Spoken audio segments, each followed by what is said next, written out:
This week on NintenDomain, I've had the Switch for a month and my Joy-Con still works. And I've been keeping it pro. Keep it pro.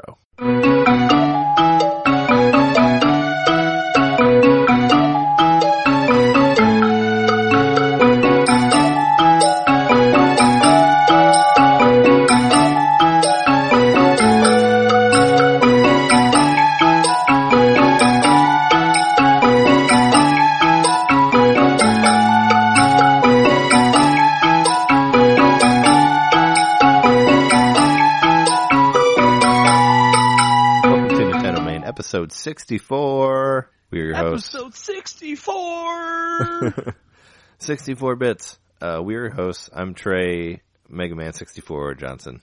Oh, that's not a good one. And I'm Jeremy Powerslide Mikowski. Power sliding to the goal. I was jumping over that wall, skipping half the level. Did you ever do that in Mario Kart 64? Jump over the wall? Yeah, or the Wario State. I think, well... I do it every time I play that level. I never did it in Wario, but I did it in Mario. In Mario's Raceway, you could jump over one of the walls there. I think I only did it like one time, maybe two times. You'll have to show me sometime. But that was when I learned how to power slide. I can show you the Wario one. It's pretty easy. Yeah. I mean, that's how I learned how to power slide, because it was in a Nintendo Power, like in the cheat section. It's like if you do this, if you power slide at this part, you can jump over this wall. And I'm like, power slides? I'd never heard about them before. And then I just tried it over and over again until I figured out how to do it. And then, yeah, if you get fast enough, you can jump over this wall. I mean, I don't think it took me a while to do it, and I only did it like 2 or 3 times. So I don't think I could do it again now. But I could show you where it's at, and you can try it at home. Yeah, you're going to show me on your retro station next time we have it. Yeah. Are you bringing your retro station to the event? No.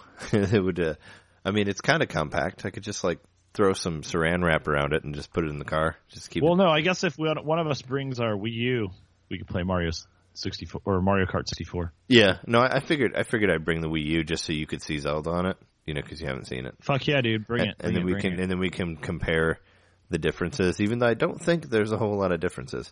Speaking of differences in Zelda, you know how we talked about that update last week? Yeah. It hasn't changed the fight with the moblins, with the giant moblins. I don't know if you ran into them. There was stuff on the internet about it today, but I haven't. But I ran into them. I fought some moblins recently, and it seemed fine. I fought some, and I thought the game was going to explode. Because it was chugging. Well, it wasn't. It was like doing where it stops. It stops for a second, and then it's fine. But it does where it stops, and it feels like it's glitching. So it did that to me still.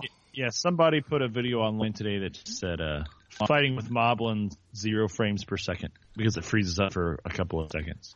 Yeah, but have you run into that, or is it not doing it now on the Switch? The moblins I haven't freeze? Seen it, but I also haven't deliberately gone out to fight the moblins. Yeah, but I did. I know there was a room I was fighting several of them the other day, and I don't remember it skipping.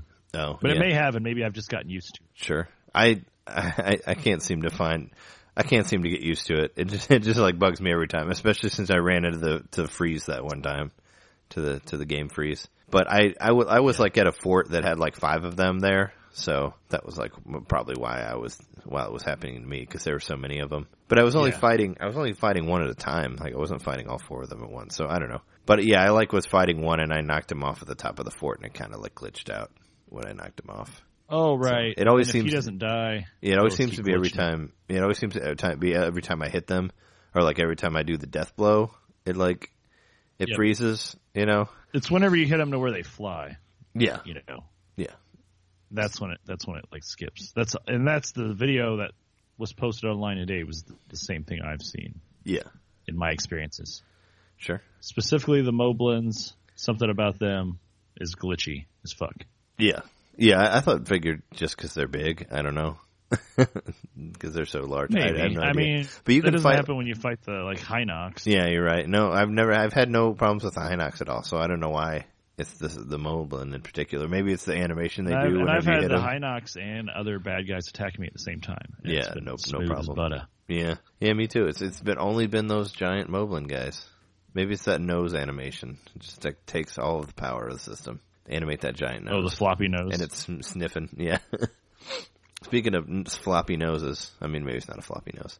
As an update to last week's podcast, I figured out what was wrong with my Switch. Good. Apparently my card is not the. It seems that it's not the amount. It doesn't have the amount of space that it claims that it does.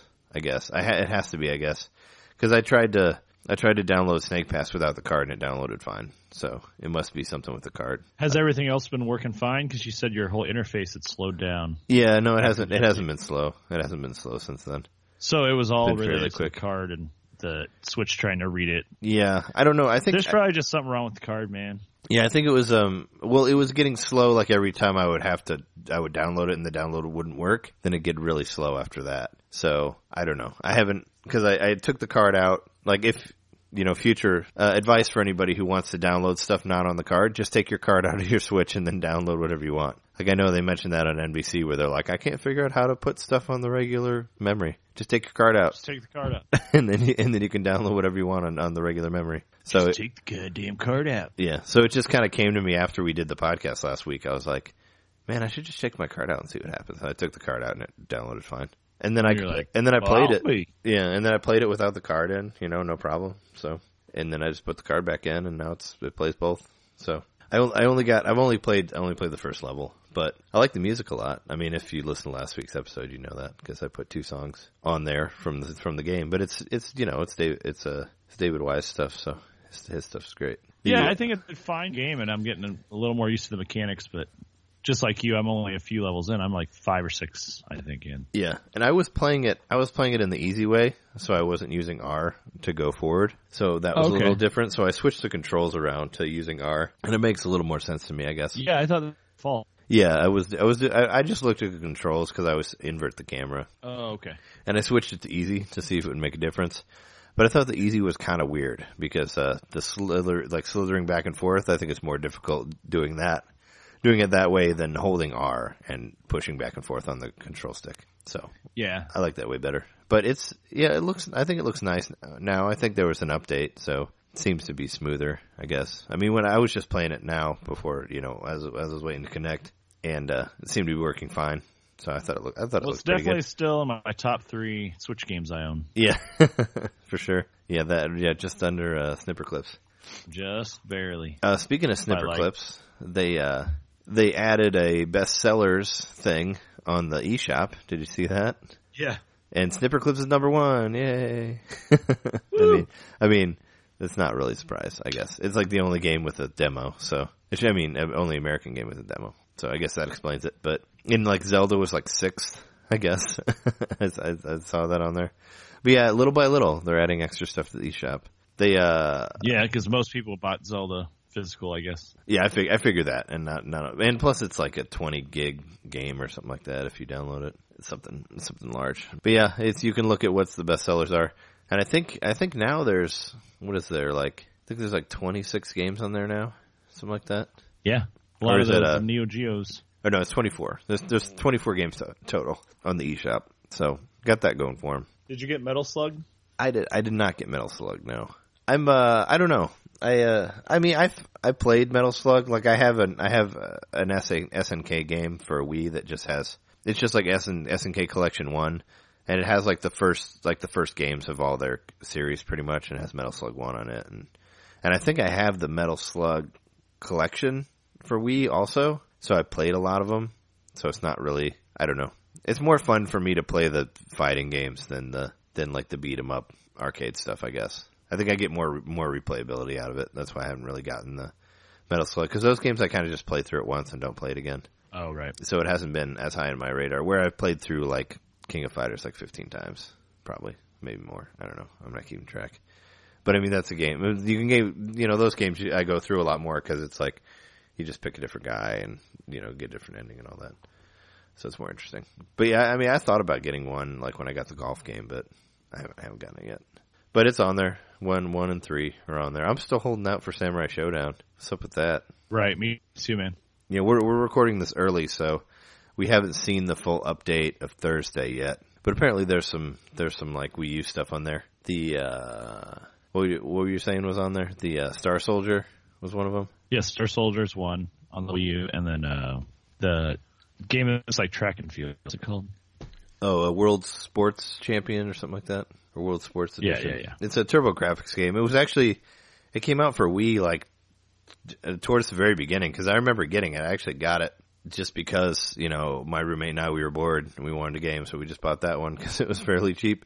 And it's okay, it's just basically like the Olympics with like little mini games in there. It's just kind of funny that it just took so long for it to come out. I don't think it's going to cause anybody to come running back to their Wii U, but you never know. TurboGrafx, yes. Never know, man. Yeah. I mean, they got a really sweet save state menu, so. Oh, yeah, sure. So you got that on there. How's your left Joy-Con going? Is it still like jumping out of the thing? I mean, you have a Pro now, so you don't really use it, but is it still problematic? Nope, I haven't used the Joy-Cons. I use them when I'm like playing it in bed or, on the couch, and it's been fun. It's annoying. Oh, okay. Well, if you didn't want to deal with sending it into Nintendo, like I heard of a alternate method to get it fixed that you can do if you can find it. I've buy it somewhere and then return your broken one. Yeah, no, that's what I've heard that people have been doing is because you can buy them single. You can buy like a left, or if you can find them, you can buy like a single left or single right. And people have just been buying left ones and just switching it and taking it back and saying it's broken. So then you have a new Joy-Con. Oh wow, no, I didn't know you were going to say that. I was just guessing. Yeah. No, that's an actual thing. Apparently, that's what I heard. People have been doing that. Well, you could buy the pair too. And just switch out that one. Yeah, you could. Or you could just buy one. And then you don't have to have, if you just want one, you just buy one and then just open it and put the other one in there and take it back and say, this doesn't work. Give my money back. And then they give you your money back. Right, but if you bought a pair, you do the same thing and just return both of them. True. You would just have to spend more money initially before the switch. Yeah, you could. You could do it either way. But I've considered that. But, yeah. I just thought it was funny. Then I'm just kind of screwing the next person over in the line that buys the... Well, they're just, if you if you Yeah. turn it into GameStop, they're just going to send it to their, to their fix company or whatever. I guess you're keeping one person from getting a left Joy-Con, but they're probably trying to do the same thing as you. They're probably, if they're buying a single left Joy-Con, I think they're doing it to fix their broken one, so you guys are in the same situation, so don't worry about it. Well, I've still only seen it in pairs. I haven't seen a single unit in the wild. Yeah, I saw it online. Like I saw you could buy it online, but yeah, I haven't. All I saw was the two, but that's all I've really seen of any Switch things. Just like cartridges and some Joy-Con sets that I saw at a GameStop. But yeah, we're going to I mentioned it before, but we're going to the Midwest Gaming Classic this weekend. This podcast will probably be up like right on the day that we leave. But I'm wondering if we'll actually see some Switches. I'll see your Switch, but I've never seen another Switch other than mine. So it's like. Oh, you haven't? I haven't seen. No, I haven't. Well, I haven't seen no. Have you? Do you know of other people who have them that you've seen? Yeah, my brother. Oh yeah, your brother has one. But yeah, no, I don't know. I don't know anybody that has one. I should have taken a picture, but I did set them down next to each other. Yeah. When I was at his house. I know that the people that I was in line with, like at Best Buy, like they have them, but they didn't open them there. They were in boxes, so I haven't actually seen like a Switch like out other than mine. That'll be crazy. I'm wondering how many we're going to see at the actual event. Like, do you think that people have? It's like it's still so early. Like we said earlier at the beginning, it's been a month. People are going to be wearing them like Flava Flav wore that clock. No, yeah, Flava. I hope they do that. That would be hilarious. Just a bunch of people walking around with Switches hanging from their necks. And they'll be like, I got all the Switches, clocking all the riches. And they just be singing Dr. Dre and stuff. Yeah. And it'll be all right. They'd sort of be like if Flava Flav and a Teletubby had a baby. Yeah, and they just have a TV on a chain. Yeah, and they just walk around being like, "Yeah, boy, look at my Switch." So supposedly, I guess a lot of ukulele games got sent out, and there's been some lukewarm reviews of that game, which is unfortunate. I don't know if it is unfortunate. Yeah. It's been hyped to shit, man. Yeah, have you read any of them, of the reviews? No. I've seen scores, but I haven't actually read any reviews. Yeah, I read the US Gamer one and I read the IGN one. And from what I gathered, the game looks great, the soundtrack's great, the characters are cool. Just the main problem is the controls not as good as it should be, and there's one level that just sucks. That's just like incredibly flat and boring as shit. And that level is like probably 20% of the game. So, and the game's not very long. Also, they didn't feel like it was worth the price, I guess. So, it's a $40 game, right? Well, yeah, currently, yeah. That's what they're saying. Like, I don't know, maybe it should be longer, or maybe they should have cut that level in there that really sucks. Because it's like a casino level, and apparently most of it's based on you, like, trying to, like, win at slots, which sounds incredibly boring, you know, because it's all, like, luck. There's no challenge to it whatsoever. But, I mean, I still want to play it. I mean, it got a 7 out of 10. What about graphically? Did it get, were they saying the graphics were really nice? Because that's what I noticed about it. Yeah, they said the graphics look fine. Like, overall, it looks good.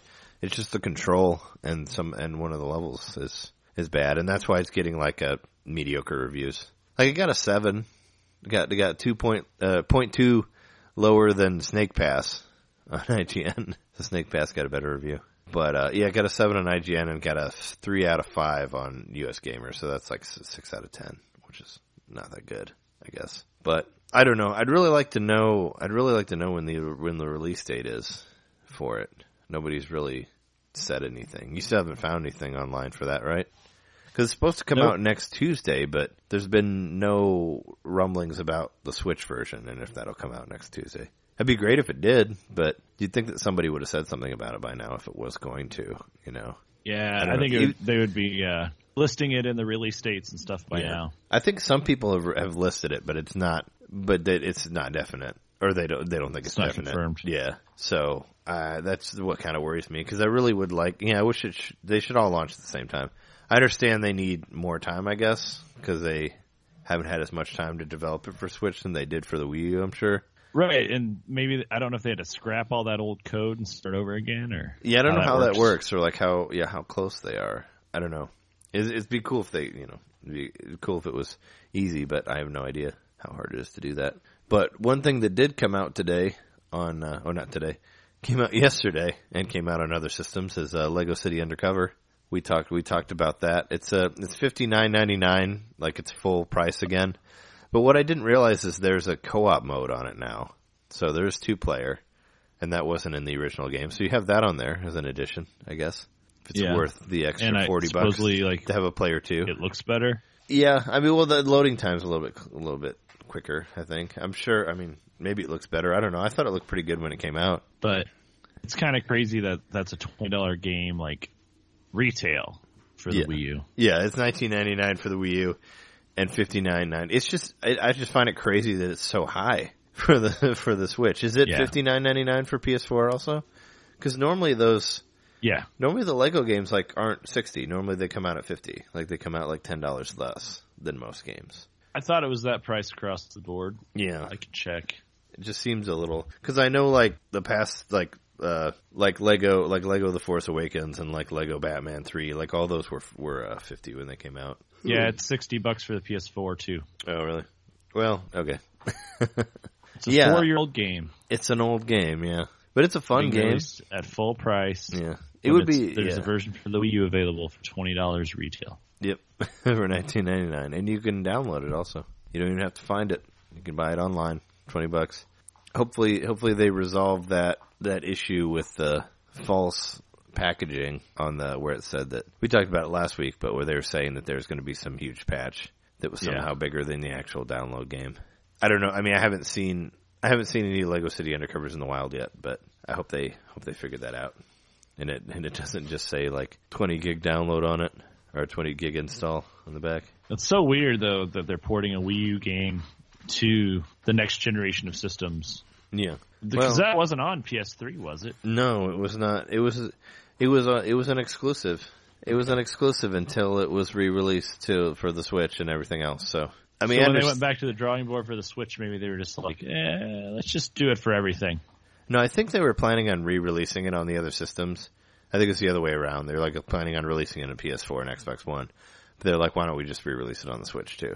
Let's see if we can get it again. Because I think I think it should be $20, but yeah, well, maybe like 30. Yeah, it should at least be like 30. If it was 30, then I'd say like it's probably worth it. Like the $10 for the extra for the co-op stuff. But as far as I know, there's not really like any added missions or anything like that. I mean, if they had some like DLC things added to it or something like that, it might be worth it. But it's not really. I mean, it's not really like a Game of the Year edition. I mean, they didn't really have any DLC that I know of added to it. But I mean, it is fun. It's just, not that fun for $60.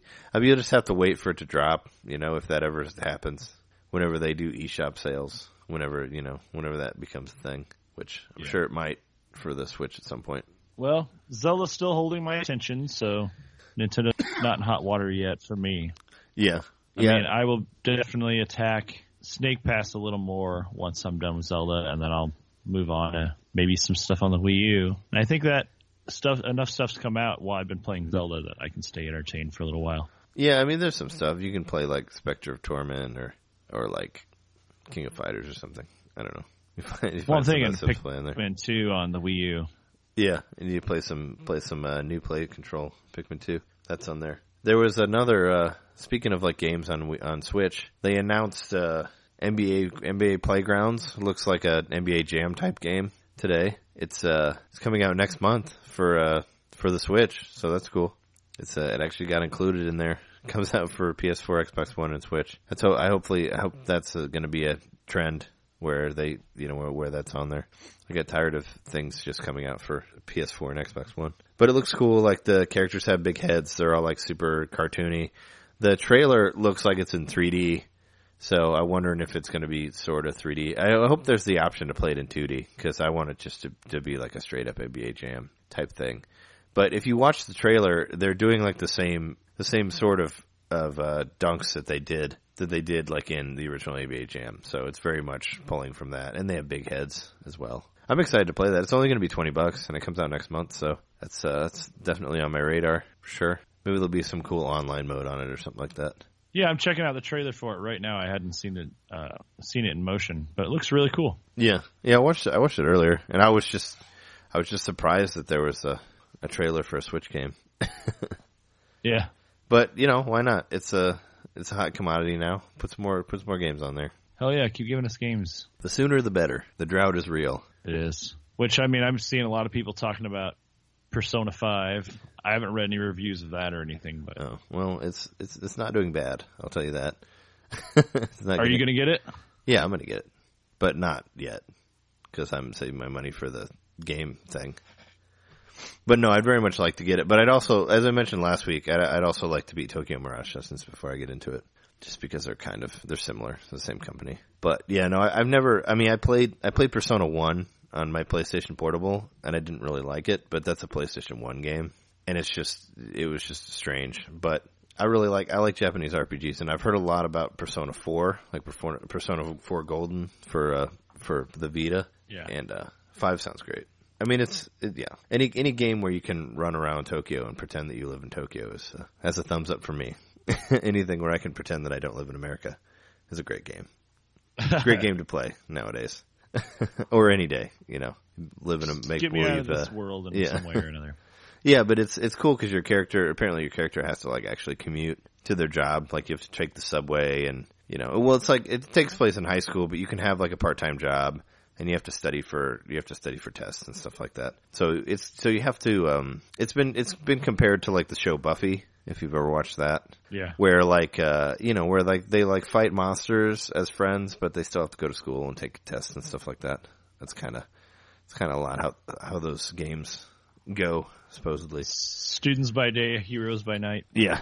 But you still have to study and take tests, and if you want money you have to go get a job and stuff like that. And I know there's like social links, or I forget what they're called in this one, but you have to talk to your teammates to gain like, certain abilities and stuff like that. So it's like all based around like friendships, and I know you can like date some of your friends also, like depending on, it's sort of like Harvest Moon, where you can like, pick which one you like and pursue them and all that type of stuff. But it's supposed to be like 100 hours and all that. So that one's on my radar for sure. But I don't know when I'll actually get into it because I'd like to finish Zelda before that. And I don't know, I don't know where I'm at on that. Same here, man. I still feel like I'm a ways off, but we'll talk about that. Sure. But I still, it'd still be nice to take a break from it every once in a while. I agree. That's why I've seriously considered Setsuna, but for the price, I'm still a little put off by it because I could get it on my computer for less. Yeah. What is it on Steam for? I want to say it's 20. It might be 30. Oh, yeah. I would guess 20 or less. I don't know what it's selling for in PS4, but I would guess it's probably less than that. Yeah. It's probably been on sale where I could get it even cheaper, too, if I were paying attention. Oh, yeah, sure. We forgot to mention it last week, but apparently there was a listing for Game Freak for new workers. Did you happen to catch that? Yeah. And the internet kind of like got into a temporary frenzy about a new Pokemon game. Well, it was the way it was described. It was like it basically described the graphical abilities the Switch has. So it was like, okay, this must be something for the Switch. And there was still that whole rumor about Pokemon Stars or whatever it's called, which never got announced. And some people think that's still an actual thing. I'm not convinced on it, but I'm sure they're working on something. Maybe it's like, Hey You Pikachu 2. Oh, wait, there's no microphone. Maybe it's Pokemon Snap Switch Snap. Something Pokemon like that. Swatch. Yeah. Yeah, Swatch sounds like dirty. Pokemon Swatch. Pokemon Swatch. It's like, hey, look at my Swatch. You gotta go up to a tree, cut a swatch off it, and run around and smack some Pokemon. Yeah, right. Sounds like a great time. They should just make a Pokemon game that just consists of all those mini games from the Pokemon Coliseum and like stadium games and all that, and just make that online. I'll buy that game. It'd be fun. That'd be fun. Just make it all the mini games and make it online. Then you don't have to do anything. Just take the video and put some board in there like Mario Party. Just add a game board. Make you play those mini games. Done. Pokemon Party. It's done. In the can. $60 online. Done. Pay for it. I'll pay for it. Well, I just looked up I Am Setsuna on Steam. It's the same price. It's $40. Oh, okay. Well, I guess it never got lowered. I think because it came out last year on PS4, so I figured it would be lower by now. That doesn't mean like during the crazy Steam sale in December, it may have gotten cheaper, but yeah. I missed out on that. Well, there's flash. I feel like there's flash sales like every other week on PlayStation. Yeah. Or like they do it for like a month or something like that. So yeah, I'm sure it was on sale at one point. I just never really looked into it. There's like a humble bundle for PS4 where you can get some stuff for like you can get all the Darksiders that you ever wanted. You can get more of that. That's on there. But yeah, I was looking at it because like for $11 I could get like Destroy All Humans 1 and 2. It's like a re-release from the PlayStation 2 one, but I like playing those games, so I thought about doing it. I mean, for $10 for both of them, I thought about doing it. Except I don't have any space on my PS4, so I have to rearrange a bunch of stuff. But and it's for charity. Yeah, well, it's for charity. Well, I guess you get download codes, so you can do it later. At your earliest convenience or whatever. Or just as you're going to play them, you can download them. Yeah. Is there anything that you know of that's coming out tomorrow for Switch? Probably not, right? We didn't really do our eShop jingle, but it hasn't been Thursday yet, so we'll save that for our after Thursday stuff. But there's nothing of that's probably dropping tomorrow, right? I've been looking online all day trying to find something for the Switch, and I haven't. Yeah, I don't feel like they've really posted anything. I mean, there might be another like arcade thing or like another Neo Geo drop or something like that. Maybe they'll give you a Metal Slug X or something like that. I don't know. Or Metal Slug 2. I'm sure there'll be some sort of small Samurai thing. Showdown. Yeah, Samurai Showdown would be great, but I wouldn't hold my breath for it. But you never know. Is there anything you've been playing other than Legend of Zelda and Snake Pass this week? Nope. Yeah.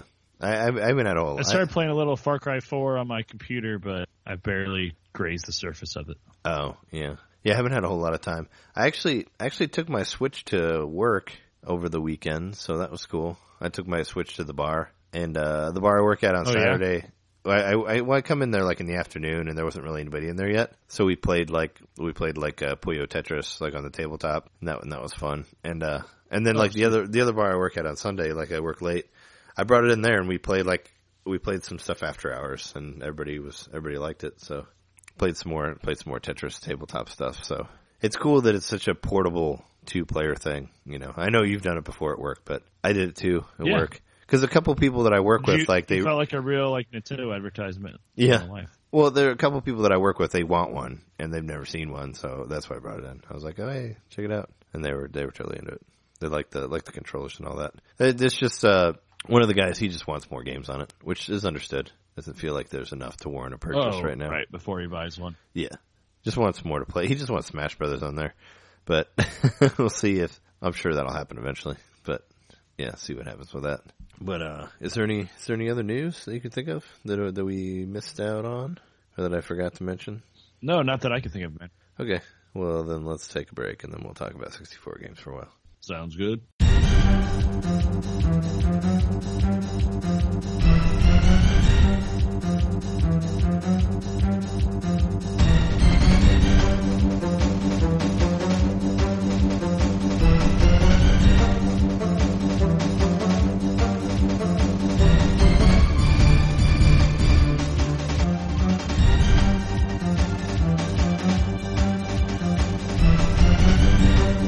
So, it's our 64th episode, and since that's the only time it's going to happen until we get to episode 164, might as well talk about some 64 games or something, right? For this episode. Yeah, 64, man.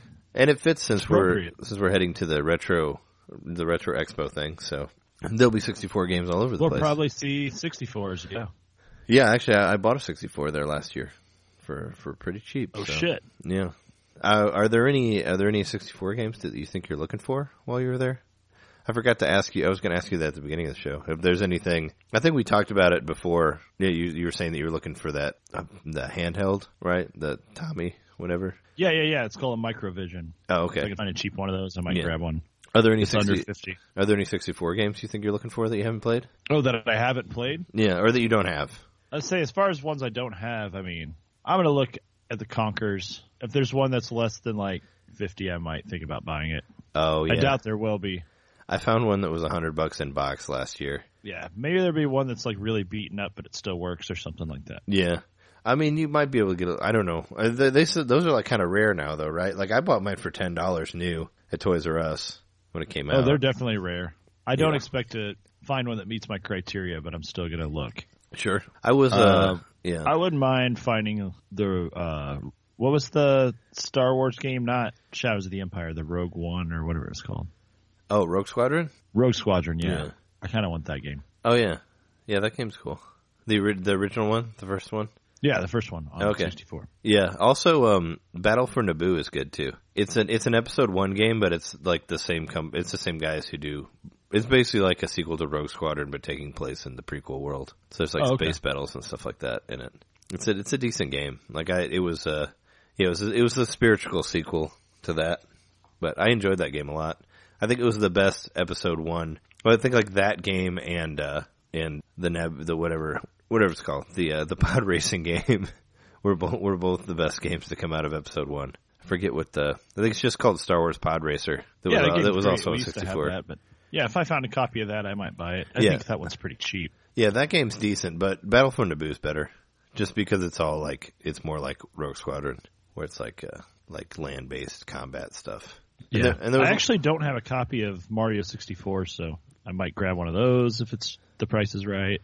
Oh yeah. I actually have a box for that. I have a Mario 64 box that one of my roommates left, so I have one in box, which is cool. Very nice.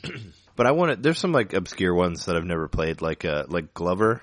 I wanted to see if I could find that game. Never played that game. See if I get it cheap. I don't know. People were really liking it, so I was like, I'll try that. And I mentioned that I wanted to find Mischief Makers. I haven't played that in a while. I'd get that one again. I don't know. I was looking for Harvest Moon last time I was there. Harvest Moon 64, but then I ended up getting the Game Boy Advance version of it, which is better. So, and you can buy that on Virtual Console now for $10. So, it's not that rare, I guess. Or not one I'm super seeking out, but right, unless you just really want to own a game for your collection. Yeah, I was looking to find as far as all the games that I would want to buy, a lot of them I could find through the download, or I already have. Yeah.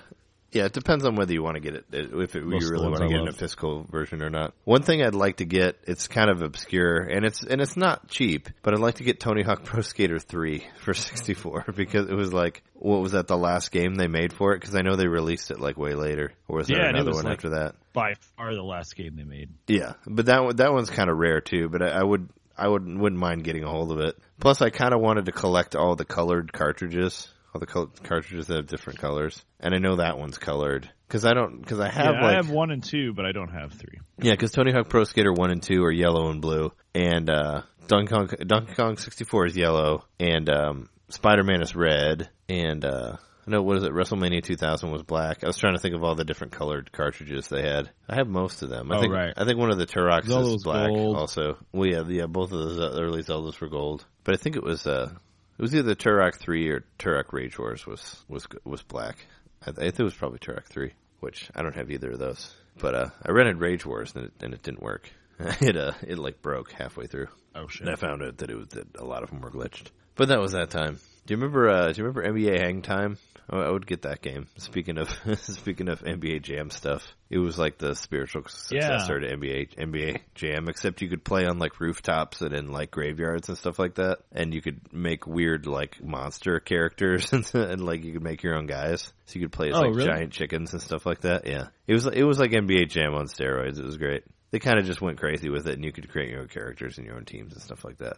Then you played at obscure locations. So it was fun, and it was. I suppose I might, if I seen a copy of Kirby 64, I might think about it. Yeah, I like that game too. I thought about getting that on Virtual Console, but I never did. That was one of those games that I rented. I rented it and beat it like while I had it rented, but I just had such a good time with it that I wanted to go through it again. Yeah, I think that's on. I think I rented it as well. Yeah. I think we were going to make lists of like top however many favorite 64 games or games with the 64 title in them. And I think that's on my list, the Kirby 64. I know it had a subtitle to it too, didn't it? Wasn't it like Shards of something or other, or Crystal Shards of Destiny, or Shards of Glass in Kirby's ass. No, it's the Crystal Shards. I like that one, the Shards of Glass in Kirby's ass. It's the broken crystal of pinkness. I don't know. But yeah, that was a cool game. We did a 64. We did a 64 episode, 64 launch episode. So I kind of counted like Mario Kart 64 and Pilot Wing 64 out of there, or not Mario Kart, Super Mario 64 and Pilot Wing 64 and Wave Race 64 because we already talked about all those. I didn't want to talk about them again, so I counted those out. But and we mentioned it earlier, but one of my games with 64 in the title is Harvest Moon 64. That was the first one. That was the first one I really got into because I never really played. I'd heard about the Super Nintendo one, but I never played it. And I remember buying the Harvest Moon 64 one. I actually played it while we were in college a lot at Lincoln. So that was that. And I liked, I liked the way it worked. And I liked how you could upgrade your stuff. And you could like upgrade your watering can to where you could like water 9 squares of stuff at once. And I liked how you could upgrade your weapons and find like gnomes to work for you and stuff like that. It was like the one that I think I liked the most out of all of them, aside from like the Game Boy one, which is similar, some extra stuff. But so I played the GameCube one, and it wasn't as fun, I don't think, as that one. So that was like kind of the Harvest Moon peak for me. Was Harvest Moon 64. Do you have any more on your list? I threw Excitebike 64 on here, which we talked about briefly. Yeah, we mentioned it, but we never really got into it. Bots episode. Yeah. We didn't get into it because it was a different developer than the guys who did those. So it was a different game. Do you have that game, right? Or that's just a solid ass. Just a solid motocross game. It's really fun. Yeah, the best thing I liked about that was that you could unlock the original game on there. Yep. And though I tried playing it again, and it's a hard game. Like I had a hard time even like placing in the top 3.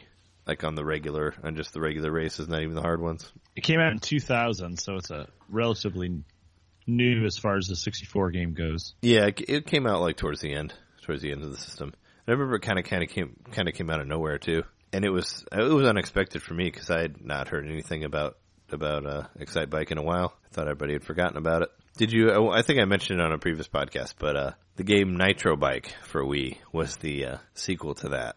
To Excitebike 64. Oh, right. It was made by the same company, but they didn't have the license to. Yeah. It came out. Yeah, it came out like the same time as Excitruck because they had already moved the license over to the Excitruck guys. But yeah, that game's all right. I played. I got it for really cheap and played it for a little bit. Yep, same company, Left Field Productions, made both of those games. Yeah, Left Field did. I don't think we ever got into Mario Kart 64, but that was like the breakout Mario Kart game for me because I never really got into the Super Nintendo one. So that was my first Mario Kart experience, and I played the crap out of that game. Oh yeah, I remember this because this game came out before I ever got before I ever got an N64. Yeah, didn't it? And I remember the first time I played it at a Hills or a Kmart or something like that. You know, it had that same effect that Mario 64 had on me. It's like blew my mind. Like I was playing Rainbow Road and all that. Yeah. And I was just like, holy shit, this is amazing. Yeah. Well, I had a friend that got it, and I played we played a lot of battle mode and like racing and stuff like that. And I was like, oh, this game's really fun. So I went out and got it and just played the crap out of the single player stuff. And we played battle mode, played a lot of like Block Fort and all that stuff. And it was, the battle mode was actually a lot of fun in that game. Yeah. Yeah, we played a lot of it. Like we did a lot of 4-player stuff with that. And I remember, the first time I figured out what power slides were through Nintendo Power Like, cause there was like a shortcut in the Mario circuit where you could jump over one of the walls, and they were talking about power slides, and I never heard of such a thing, and then I went and kept trying to do it over and over again until I figured it out. And after that, like, if somebody knew power slide, you couldn't beat them if you didn't know how to power slide. So it was like a nice little like cheat that was in there, and none of the computers did it yet then, you know. And like it was at the time where you couldn't really read. I mean, you could read about stuff online, but you didn't really. So I didn't really know, you know, I didn't know anything about it. Like all I really saw was like all these mock-ups of characters that weren't actually in the game, you know, that people said were in there as rumors and all that. But I didn't find the power slide until way later. Yeah, my friend Chip had gotten this game, and back in the day, you know, back in like middle school, we always played Mario Kart on the Super Nintendo. So yeah, that was kind of a game that my group of friends had been playing since way back when. So when he got this game, he was the first person to get a 64. Like we would go spend the night at his house and play the shit out of this game. Like you were saying, the battle mode, block fort, sure, yeah, all that. Play the crap out of it, man, and just such a wonderful game at the time. It instilled a deep love of Mario Kart in me. I mean, I loved the first one on Super Nintendo, don't get me wrong, but once it became like a 3D game, like a truly 3D, it just like took on a whole new element for me. And oh yeah, because it could be like multi-level and all that. Yeah, exactly. You weren't all just on one plane. Yeah, even though I don't think you know when it came out for Game Boy Advance, that was sort of a throwback to the Super Nintendo version. True, but it was still a lot of fun. They still added some elements of Mario Kart 64 in it. But this game's great, man, and I still like it. Like I still pop it in. You know, well, mostly I played on my Wii U. I own it on my Wii U. It came out for Virtual Console. I have it on I have it on the cartridge form too. Yeah. And it's always fun. Every time I play it, I have a good time. And I always go to Wario Stadium. There's a really crazy like skip you can do in that. It's pretty easy to do. Yeah. You can also get so it's always fun to go there, and you can skip over half the level. Oh, really? Because I know you can by jumping over this one wall at the beginning. I know you can get fucked over there too. Like when they drop you, if you get shot like over that one jump and you fall in. You'll get stuck like halfway. You'll like have like half the race between you and everybody else. Oh yeah, that did suck when that happened. Let's get say a funny story about Mario Kart 64. I don't know if I told you or not, but my copy of Mario Kart 64 was stolen from me in college at LCC. Somebody grabbed it out of my room. So somebody borrowed it without asking permanently. Yeah. So I don't have it. Yeah, I lost it during college because somebody stole it. I lost a couple games. Like somebody stole my Pokemon Puzzle League also, which really upset me because I like that game a lot. Yeah, somebody swiped it. But we always had our doors open, so anybody could just go in and take it. Or maybe they told me they borrowed it and just forgot or something. I don't know. Either way, it disappeared. I didn't see it again. And I don't think I bought another one until it came out on Wii. So it had been, but I had played it like so much in high school, you know, and it wasn't that big of a deal. That was, I mean, it sucked that it was stolen, but I had played so much of it that I didn't need to buy it again. You know, it was already like a few years old. But did that game come out at the very end of the year of the 64 launch, or did it come out at the very beginning of the next year? I don't remember. I remember it was around. Came out in February of 97. Oh, yeah, it was 97, right? Okay, because we didn't mention. It came out in 1996 in Japan, so it was pretty close to the launch window, but it came out about a month later in North America, and then it was a summer release for Europe.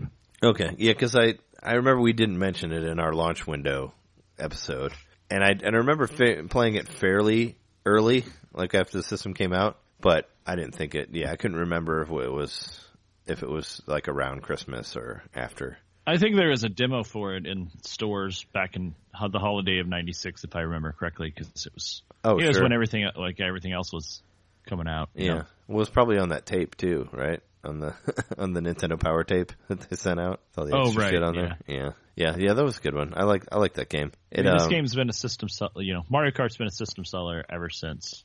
Yeah. Well, 64. I don't think it was. You know, it came out 2 or 3 years into the life of the Super Nintendo. Yeah, I missed it. Yeah. It wasn't something they were like really touting a lot at launch, but ever since then, it's been like shown off at launch, some form of Mario Kart. I think. Sure. Yeah. Well, that's always what people are waiting for. Like, that's what got me to buy the 3DS was when the Mario Kart 7 came out. I was like, oh, okay, now I got to get it. Oh, yeah, man. Same here. Even though I like I said before, I completely missed out on the Super Nintendo Mario Kart, unfortunately. I was more of an F-Zero guy, and it just completely passed me by. I didn't have much interest in it until it got to the 3D version. Played a lot of this game. Yeah.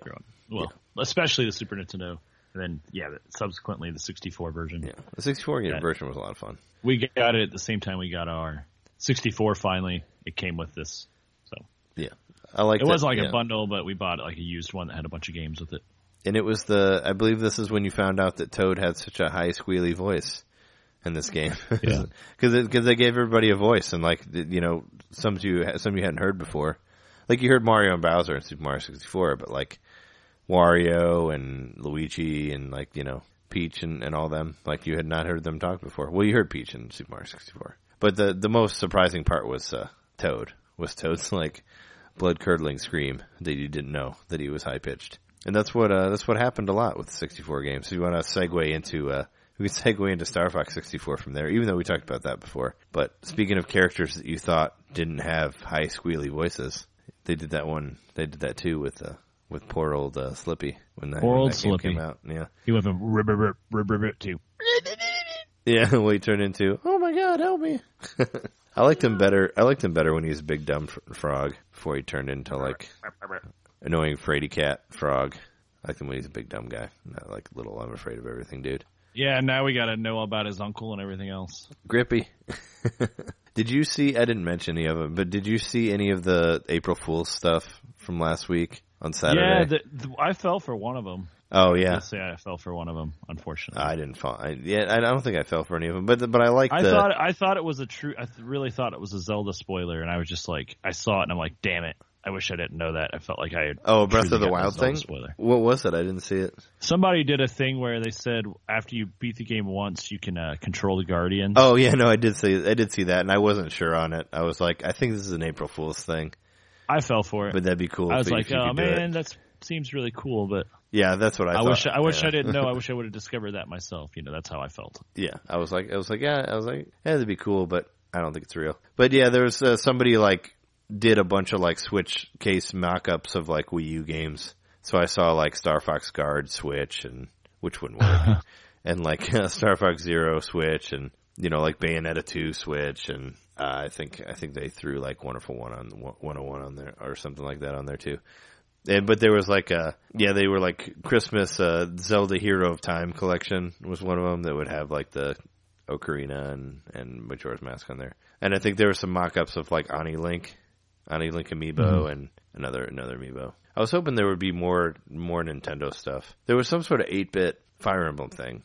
But yeah, I was hoping since the Switch was out that there would be more. There'd be more April Fool's stuff. My favorite thing. Wasn't there one that was a Pokemon Snap Switch or whatever? Wasn't there actually a video about that? I didn't see that one, but I'm sure somebody did it. I don't know. My favorite ones was like the Light Boy Advance, the one where you had the giant gun that you used on your Game Boy Advance, where like it was the light gun Advance, and it like the barrel of the gun took up the entire screen of the Game Boy Advance. That one was my favorite one, and then pushed all the way up to the screen. Yeah, and they had the arcade stick Advance also, which was like a giant arcade stick, and you stuck the Game Boy Advance in the middle of it. That one was pretty great too. And the what was it? The Virtual Boy Advance I actually fell for. Like I thought that was real. Where they said they were going to come out with a red Game Boy Advance that only had like shades of red and black. It was just going to be black and red. Because that was like the Pac-Man Verse year or whatever when Nintendo was doing a lot of weird shit. So I believed that it was real because I felt like because they had done so much stuff that I was like, why are you doing this? This doesn't make any sense. So I fell for that one because it seemed like something they would do, you know, because they did so much dumb stuff. But in the Legend of Zelda trailer, I thought was pretty dope.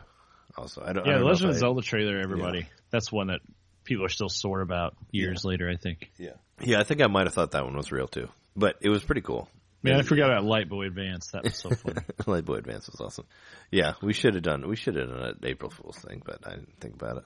But yeah, round up some of that stuff.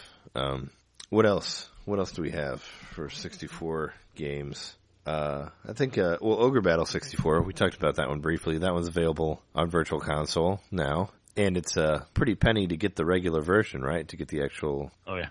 The actual cartridge. That's still a game that I don't think I've played it since we talked about it last. I played it a little bit, and then I kind of just fell out of it. Well, Zelda came out, too, so I get distracted. But those are still games I'd like to get into. It's because people speak so well of them, you know, and I never really figured out the the strategy style of it, and I like those type of games. But it looks good. I remember looking all over for it when it came out. Like I think I had to rent it directly from Blockbuster or something like that. I think it was one of those like weird exclusive things. But yeah, I remember playing it, digging it. I haven't really played this game, but it looks a little bit like Fire Emblem. Yeah, it does. It does, but it doesn't play like Fire Emblem. Like your guys kind of move on their own. Like you don't actually move them. It's not like chess. So you have to kind of have everybody leveled up, I guess. It's kind of hard to explain because I don't think I've fully understood it yet, but it looks good. The characters look great, and the music's great, and the story of what I saw is pretty good. But it's up there. Did you, speaking of like RPG stuff, you should, well, for one thing, you should try to find Quest 64 while you're there. See if you can find that one for really cheap. Okay. Just out of curiosity, I know you said you wanted to play it, but you never played it. Yeah, I want to try it. I know I'm going to hate it, but I still want to try it. It just wasn't what I wanted at the time, you know, because I wanted like something more like Final Fantasy. But I'm willing to give it another go. Like, unfortunately, I've been like really busy this week. I was actually wanted to put a couple hours into it before I talked about it. But you know, if we both get a copy of it, we can try to play through it and do like a retrospective on it or something like that. But it was an interesting game. I mean, it looked okay. It just it wasn't the RPG that I wanted. Like, you only had one character, no party members. I don't think there was a whole lot of a story to it. It was just kind of, there was no separate battle scenes, which I guess isn't a bad thing. But yeah, it was weird. It was. I mean, I think I played through most of it, but it wasn't. Yeah, it wasn't what I wanted. You know, I wanted more like the Dragon Quest, Final Fantasy stuff. But 64 couldn't really handle that at the time, unfortunately. So I had to wait on those until GameCube. But at least there were more on that. I put some games on here to mention just ones that were weird or that had strange stuff to them. I wanted to. It's by far not my favorite like 64 game, but Duke Nukem 64. I just want to put it on there because of just how bizarre they were with the censorship on it. We haven't really talked a whole lot about it because you're not really into first-person shooter games, but I thought the 64 had a lot of good first-person shooter stuff, believe it or not. And they made a port of Duke Nukem, and instead of like having any of the strippers and all that in there, they like replaced the strip club with like a restaurant that serves human meat instead of that. Huh. Which is like, it's like we don't like sex, but we'll go like the whole other side and do like disturbing, violent stuff. So it's like, I think they're both pretty bad. And instead of killing the captured girls, you could teleport them away. But aside from all that weird stuff, it ran really well. And it was the first game I played where you could, where you had bots in there, where you could put bots in there for the deathmatch. And I like that you could play single player deathmatch because there weren't any games like that where you could do that. So I enjoyed that when it came out. I bought it for full price, and I still have it. I just looked up the IGN review for it. Guess who did the review? Matt Casamassina? No, close though. Craig Harris? He's still on NBC. He's still on NBC? Yeah. Peer? Yep. Per Schneider reviewed it? On November 14th, 1997, nearly 20 years ago. What did he give it, an 8.4? Or was it lower than that? I thought they reviewed it okay. You're good, man. You're close. It's an 8. Oh, yeah, I figured it was an 8. I figured it was an 8 somewhere. I don't think they gave it a bad review, because I probably would have not, because I got it after it came out, and I probably would have gotten it later if they reviewed it badly. But I just flat out bought it, and I enjoyed it. It's fun for what it was. I mean, if you like those type of games. But I just think it's interesting. Like there's a couple first person shooter ones. Like I could mention Doom 64 because that's like one of my favorite first person shooter games on 64. But we already talked about that one in the Halloween episode when I was talking about creepy games because I thought that game kind of freaked me out. And I could mention Quake 64, but that one's not as good as Quake 2. Which is not Quake 2 64, it's just called Quake 2. But that one I felt was done much better on the system than the first one was. Because that one actually used the expansion pack and they made it run really smoothly. So it played a lot better. Did you have anything else on your list that we missed for best of? I don't think so. Did you have any worst of or missed opportunity or whatever? I think it was the same one you had. Yeah. Quake? I probably should just mention. Quest? No, Superman. Oh, yeah. Well, Superman isn't actually Superman 64, though, right? It's just Superman? It's just known colloquially as Superman 64, but yeah, it's just called Superman. Yeah, when I was looking on the cartridge. Yeah, when I was looking through the games, I was disappointed that a lot of them that I thought had 64 on there didn't have it on there. Because, like, I wanted to talk about, like, Mystical Ninja, and I thought that was Mystical Ninja 64, but it's not on there. Because that's a game I really want to play through again, because I loved the shit out of that game when I was in high school. Because it had, like, so much weird, bizarre Japanese stuff in it. But yeah, it's not on there. And there were a couple other ones I thought had 64 on there, but they didn't, unfortunately. But yeah, there were just a couple that I wanted to talk about real quick before we go out. On my list of weird stuff, I put Mega Man 64 on there, which I mentioned at the top of the show. That was that Mega Man Legends game where like he didn't have a hat and he like walked around in a 3D space, but you turned with like left and right, and it was really hard to shoot anything. I don't know if you played that game. It was on PlayStation also, like PlayStation 1. But I was looking forward to playing it because I was a big fan of Mega Man X, and it was just remember it being an incredible disappointment to me. And I think I waited for it for a while to come to 64, and then I came out. I was like, "What is this game? It doesn't make sense to me." I don't know if you ever got to play that one, but it was not what I expected. Nope, never played it. The control wasn't there.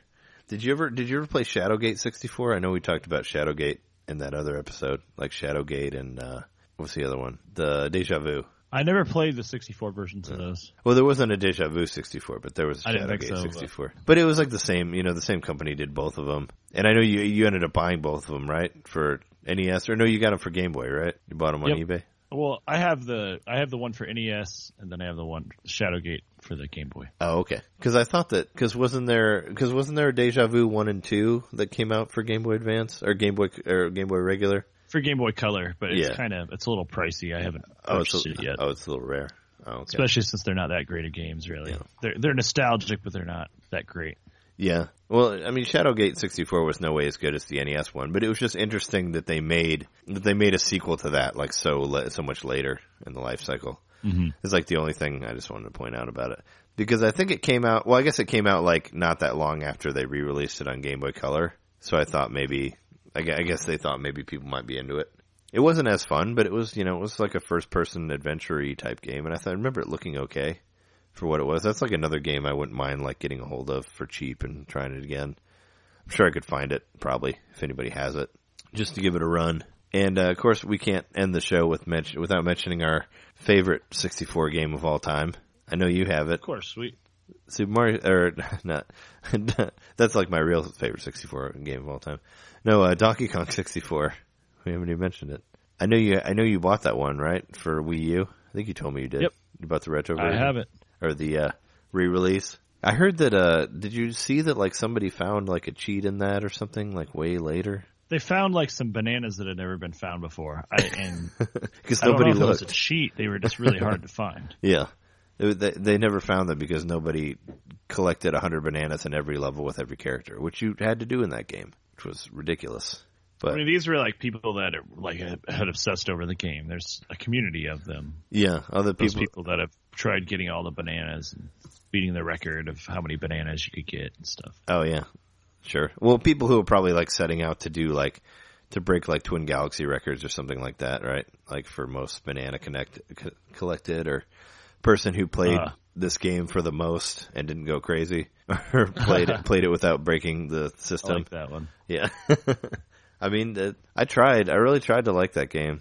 I mean, I used to play it in college and I had like a notebook because I had to take notes like as like which bananas I got from who and what level. And I'm like, this is way too much. It's like I'm putting way too much effort into this. This game should be fun to play, not just, I shouldn't have to take notes, It shouldn't be this difficult.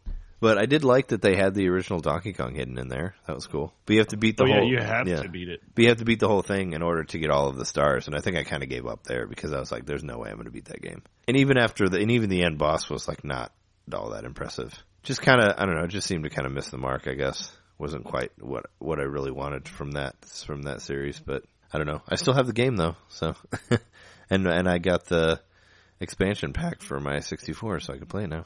So, well, we can do that. But yeah, I mean, that's, just talk about 64s for a little bit. This is kind of a shorter episode just because there's not a whole lot going on. And both of us have to get up fairly early in the morning. So I think we'll put a pin in it there.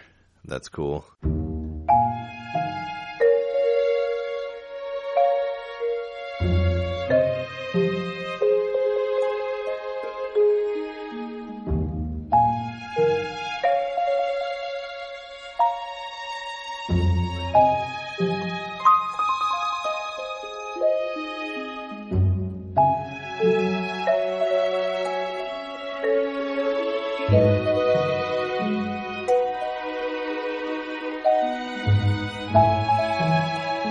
Unless you want to talk about a little of our Zelda updates, or we could save that for the future too. I mean, is there anything? I don't feel like I've done a whole lot since we talked last. Because I really haven't. I've just gotten through some stuff I was putting off.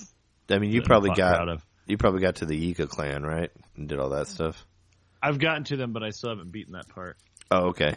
Yeah, because I got through there. That's another part that I did a couple times. It was starting to frustrate me, so I just ran and do a bunch of quests, got distracted. Oh, okay. Started collecting shrines again. Yeah. Went on a shrine binge and decided I wanted to beat some of the ones I was putting off, so I went and beat the island finally.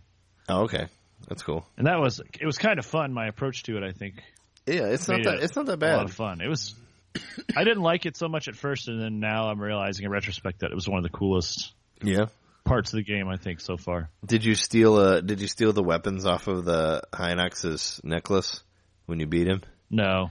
That's how I beat him. Because like like when he reaches down for you, or like when he falls down or sits down or whatever, you can steal the weapons off his necklace. So on the island I did that. I took his weapons and killed him with them. I kept like getting everything and then getting to the Hinox and then dying on the Hinox. And so that pissed me off. So my last time through it, I decided to go straight to the Hinox with nothing. I didn't have anything. Oh yeah, like, I'm gonna beat him first. This motherfucker just with my wits. Well, I did. I got him. I did similar to the first time I ever beat a Hinox. I got him where he was chasing me like around a boulder. Oh, okay. And I could just get at him. But what I was doing, because I didn't have any weapons, was I discovered in a shrine, because you have to do it in a shrine. Yeah. That your two type of bombs, you can do both of them at the same time. Like have both of them deployed. Yeah, I wonder if that was the same shrine I was at. While one's recharging, cool. I would throw the other one, and then I'd switch back to the other one and throw it. Oh, okay. And I just kept hitting it with bombs over and over again. It was really repetitive and annoying, but it worked. Yeah, I actually did that for a while before I went down and fought him. I did it from the cliff. Because like that cliff above there, you can just drop bombs at him, and he won't do anything. He'll just like lay back down and go to sleep, and then you can like throw another bomb at him, and then he wakes up, and then he goes back to sleep. So I did that. I did that to get about like 40% of his health gone, and then I went down there and fought him and stole the weapon from his. Yeah, I threw the bombs down from the cliff, and I took like 40% off of his health from that, and then I went down there and fought him because I kind of got bored of throwing bombs at him, but I put a dent in him from the top there just because I had the same thing. It was the first time. Well, I think I had fought him before and died, and I had done like the other two parts. Yeah. Before that, and I was too afraid of like dying and having to start all over again. So I kind of like, threw a lot of bombs at him. And he'll like I said, he'll like wake up and then go back to sleep, and then you can bomb him again. And then he'll wake up again and he'll go back to bed. He doesn't really like come after you because he can't see you because you're up on the hill. So that's another way to do it. But yeah, I think I had a harder time with the guys up on the hill by there, because there's a bunch of big Moblin dudes over there. I think they killed me pretty quickly. Right. Well, my whole approach to it just was weird because I did that. I killed them, and it was really grueling. Then I'm like, crap, now I can't mess up. And so I got really tense. Like, it was fun, though. It made it more fun because I was really, really and you gotta be sneaky. Stressed out about having to beat this. And so I, from him, I went up and, killed those guys up on top. Not the tall guys, but the little guys. And then the one would have the little electric guys bouncing around them. Oh, yeah. Kill all those guys off, and then went to the last part, and then just ran as fast as I could to get past all the bad guys, got up on the hill, back behind them, and then kind of did like you were saying earlier with the bombs, throw bombs at them, kill them all off. And then I got really lucky and a lightning storm started. Oh, yeah, and they got struck by lightning. And it killed a few of them off for me. And so I went down and completed the thing. But, well, after I got the ball from the Hinox, actually, I forgot to mention, I ended up accidentally throwing it into the ocean, and I'm like, fuck. And it took me like 20 minutes to get it out of the ocean using my my ice ability. Oh, you can't magnesis it out of there, probably? No. Yeah. So I ended up pushing it like all the way down the coast, and I ended up putting that ball from the Hinox all the way like on the other side of the island into the one that's all the way towards the beginning where you land. Oh, yeah. So it was very, I had my own experience with it, and it was weird, but it worked out okay, and I'm happy it's finally done. Yeah, I really like that island. I don't know if there are, but I wish there were more like that, where you could, where they take all your weapons from you. Like, I had a good time with that. I mean, I died a couple times, but enjoyed playing it. I thought it was a cool thing. I liked it. I like those where they like bring you back to the basics and all the stuff that you have isn't worth anything anymore at the moment. Yeah. The other night I was getting ready to go to bed. I'd had a couple of drinks. I mean, I wouldn't say I was like wasted or anything, but yeah. I was like, I'm gonna go try to fight Ganon. I don't know why I just thought I was gonna do that. Because you were so wasted. You're like, Ganon, fuck you. I'm man. like, I'm gonna go to Ganon now. I'm running. So I went to Hyrule Castle and got all the way to Ganon. Oh, you did? Yeah, I got all the way to him and didn't beat him. But yeah, no, I don't know what he looks like. After I got to him, I was like, oh man. Yeah. I can't believe I'm this close to the end of the game that I can act. Yeah. Like, I probably could beat it if I went back to him a couple more times and tried. Yeah, I've seen a lot of people online being like, I beat Zelda now. What should I do? You know? Or being like, yeah. I beat Zelda, what now with the Switch? I guess some people are getting Lego City Undercover, like people who didn't play it before or don't have Wii U's. Yeah. But I've seen a lot of people completing it and all that. And I'm just... I'm scared. I still haven't gotten the fourth Guardian. Yeah, I haven't even gotten to the third one. I got distracted, like exploring other stuff around there. But yeah, I'm not really in that much of a hurry to just beat it. I like just walking around and just messing around with the game, which is really cool. Yeah, I just like to explore the areas that I haven't found stuff in. I'll be sad when I find the last shrine, I'm sure, and there won't be any more shrines. I saw somebody posted a video of basically you can make yourself fly. Oh yeah, I didn't fully look into that, but it's like a box within another box or something like that, or within another metal thing. And I sort of got it to work, but I did it with 2 carts because there's like those carts that you'll run into like these metal carts at one point. And I just put a cart on top of another cart, and the very first time I tried it, it worked. Yeah. And then I haven't been able to duplicate it since then. It didn't work as well as that video I watched. Got me really, really high up in the air, much higher than like. Dolly's Gale or whatever his name is, Robbie's Gale, but Robbie's Gale, whatever that the spell is that Robbie gave you. Oh yeah, fly up in the air. Yeah, the one that lifts you. I saw a very early video of a guy making a flying boat. Have you seen that? Yeah. Where you use the Octo balloons. Yeah, the Octorok balloons to float a balloon float a boat, but I didn't try that. It looked like kind of a pain in the ass, so I didn't really try it. Yeah, I've been stocking up on the balloons just so that I'll have a bunch whenever I feel like playing around with that. Yeah, I mean I have a lot of them, but I never tried like floating bombs or anything like that. So I guess it would help for like those some of those skull areas that have like they have like the TNT in there that you can't get to. But I've also just been going around and slaughtering Guardians like I'm at that stage too. Yeah. And you're like, fuck you for killing me. I've hated you for a whole month and I'm going to kill you. I have like 7 night shields, so I guess I could go over there and just deflect their eyes back at them. Because I've been just collecting those silver night shields, which are fairly durable and they'll reflect the laser. Actually, yeah, I never told you my next door neighbor who lives in the same duplex I live in. He has a Switch. Yeah. But I haven't hung out with him with the Switch or anything. But he went to like a midnight release. He actually had been filling out surveys for GameStop, and I guess that you like accumulate credit that way. And he'd been doing it for years, and he had enough accumulated where he was able to get the Switch for free. Oh, geez, I'd never heard of such a thing. He said it's something they don't offer anymore, and that it's something that got like grandfathered in. He like got to keep his credit. He was like grandfathered in or whatever. Oh wow, crazy. So that's cool. But yeah, he told me with the Guardians you can deflect them with any shield. Oh yeah, but some of them will break when you do it. Yeah. So it has to be like a decent defense and like it has to have decent durability. But I've had the best luck with the. He said he used a Moblin shield and it worked, or like a wooden Moblin shield and was able to deflect it. Oh well, because I did it with a weaker shield and it burned. Okay. I still haven't successfully done it. I still haven't successfully done a shield deflect. Oh, yeah. I just get up close to him, hit him in the eyeball, and then kill him with the Master Sword. Oh, yeah, because I haven't tried killing any of them with the Master Sword. The Master Sword, like, it's supposed to be more powerful, right? Yeah. I just shoot him with the ancient arrows. That's what I've been trying to stock up on those. Yeah. I have like 25 of them. Oh wow, yeah. I'm trying not to use them, but I used one. I had like 3, and I used them on 3 guys. I used one on a Lionel. Was it a snow Lionel? It was the Lionel in the Coliseum, and I was just like, for one, I got a Lionel mask from the monster guy. Yeah, I still haven't found him again. And I wanted to test it out, so I went to that Lionel and I hung out, and he's just standing there looking at me. Yeah. Like anywhere I go, he'd like stare at me. Yeah. And so I'm like, I'm gonna kill this motherfucker. So I pull out my bow. I'm like, I'm gonna hit him, take away a bunch of his life, and then run up to him and hit him. Run up and freeze him, and blah blah. I had this strategy of mine. So I was like, I'll open the attack with the ancient arrow. So I shoot him with an ancient arrow, and then he kind of like blocks it, and I see like flash of light. And then I'm like, all right, where is he? And he's gone. I killed him in one hit. Oh, nice. I was like, what the fuck? I was like, but he didn't leave any drops, so that's the trade-off, I think. Oh, that's too bad. So I think I have to wait for the blood moon to bring him back. Oh, yeah. I actually ran into sort of a blood moon glitch. Like how people have been saying that they've gotten like 5 blood moons in a row.